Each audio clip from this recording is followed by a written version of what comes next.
grabación. Ya. A ver, entonces, verán, estaba indicando que el derecho tiene una esencia, derecho en sentido general, o si quieren ustedes, el derecho como un universal, algo abstracto. Y por otra parte, tenemos el derecho existente,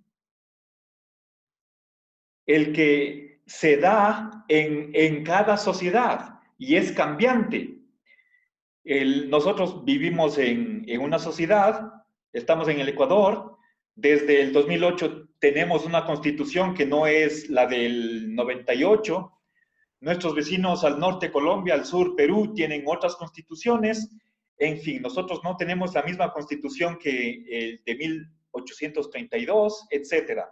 Entonces, esas son las constituciones existentes y no siempre va a haber un ajuste perfecto entre la existencia del derecho y su esencia. Por lo tanto, ahí podemos decir que hay una contradicción entre la existencia y su esencia. Entonces,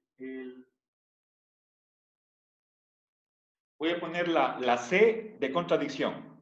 Pero precisamente, entonces, fíjense, si quieren, esta es una tesis que tal vez lo vamos a ver en otra ocasión. El derecho, tal como existe en la realidad, está degenerado. Esa es la palabra, degenerado. Está mezclado con cosas impuras que no son derecho, que no sirven al bien común. Lo contrario del bien común es el bien particular. Eso puesto en términos de política. Perdón, voy a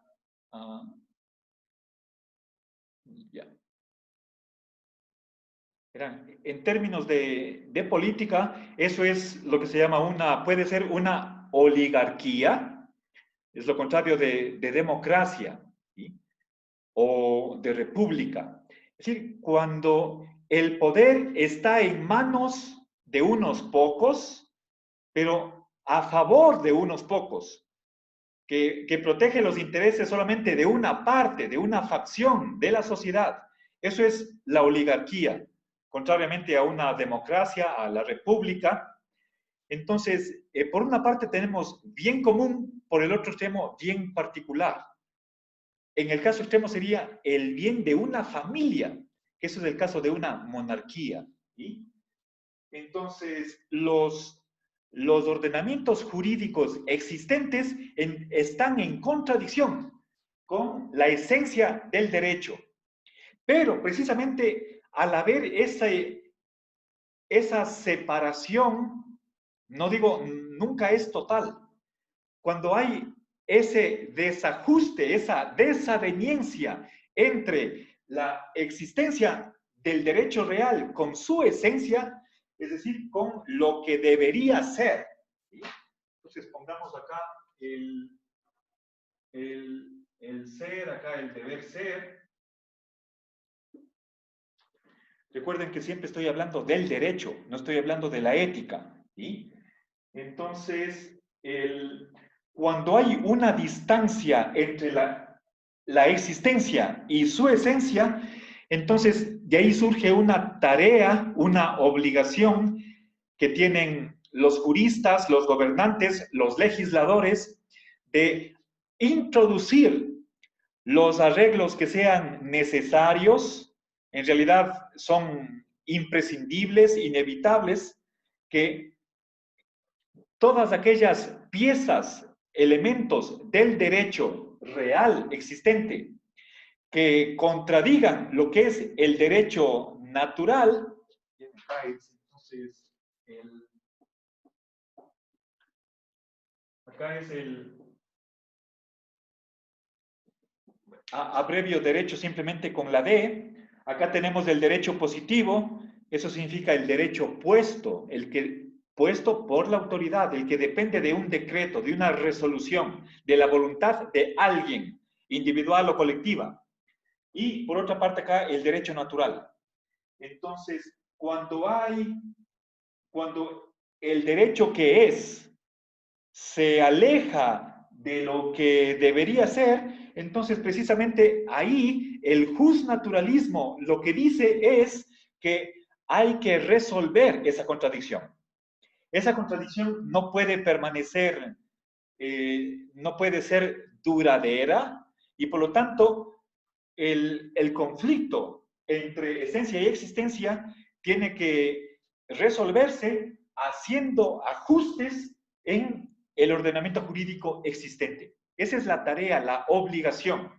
Obligación en primer lugar de los legisladores, de cambiar las leyes para que cada vez más y más, no de modo revolucionario, sino paulatino, por medio de reformas, ir acercando cada vez más y más este derecho positivo al derecho como debería ser. ¿Sí?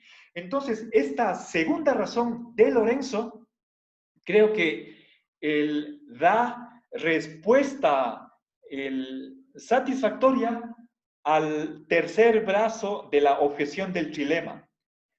El justnaturalismo, a través de su principio del bien común, no legitima el orden existente, puesto que está exigiendo que en nombre del derecho natural se reforme el derecho positivo. ¿Sí? Bien, entonces hay que introducir un cambio, con otras palabras, en todas aquellas partes del derecho que no sirvan al bien común y más bien estén sirviendo solamente a una parte de la población, sea la que sea. Pueden ser banqueros, pueden ser exportadores, comerciantes, etc. Bien, entonces, finalmente, a ver, bueno, no quisiera tal vez topar este punto. Iba a decir que aparte de Kelsen como blanco al que Lorenzo Peña redirecciona este tercer brazo de la objeción, Lorenzo cree que también la corriente sobre la que realmente recae esta objeción de ser legitimadora sería un justnaturalismo sustractivo. ¿Sí? Entonces, voy a explicar brevísimamente en qué consiste ese justnaturalismo.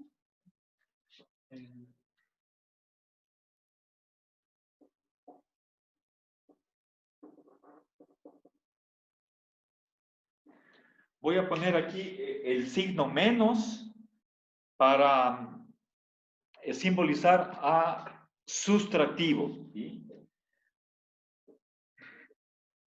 El justnaturalismo de Lorenzo es aditivo, es decir, suma, añade otras normas al derecho positivo. En cambio, el justnaturalismo sustractivo lo que hace es eliminar, suspender o invalidar todos aquellos componentes del derecho positivo que estén en contra del derecho natural.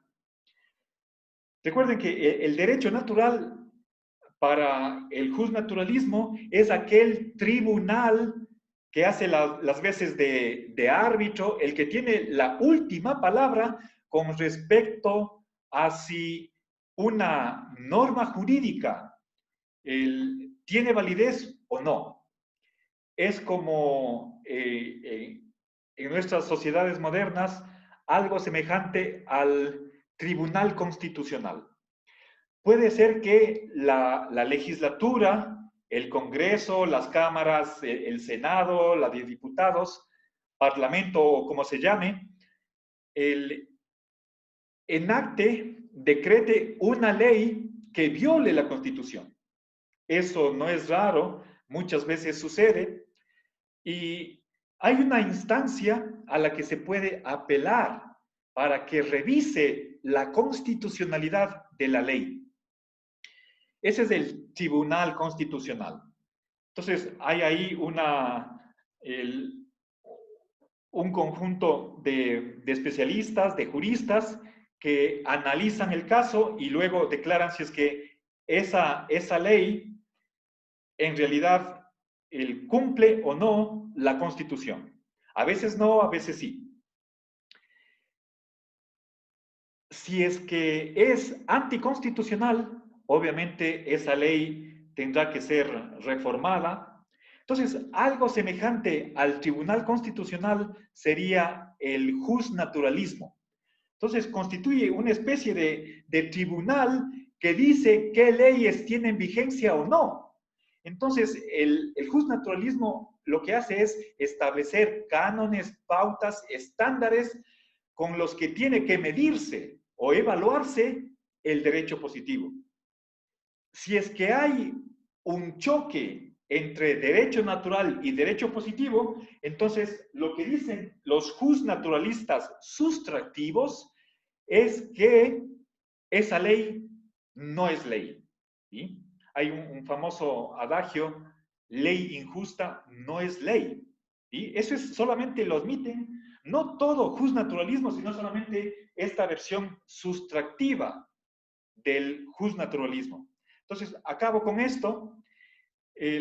Solamente añado que el justpositivismo sustractivo, ¿sí?, estaría legitimando el statu quo en la medida en que no denuncia aquellas leyes que están violando el derecho natural. Puede ser tal vez por cobardía o cualquier otra razón. Entonces, a ese justnaturalismo que no encuentra ninguna ley que tenga que cambiarse porque está en conflicto con el derecho natural, ese sería el que legitima el orden de cosas. ¿Sí? Entonces, permítanme, voy a tomar una captura de pantalla y con eso terminamos la clase. No se vayan todavía, voy a captar aquí quienes estuvieron presentes.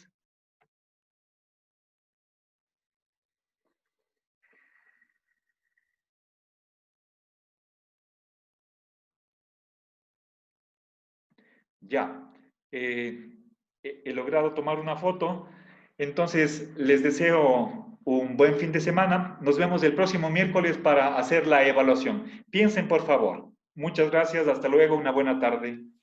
Hasta luego, profe. Hasta luego.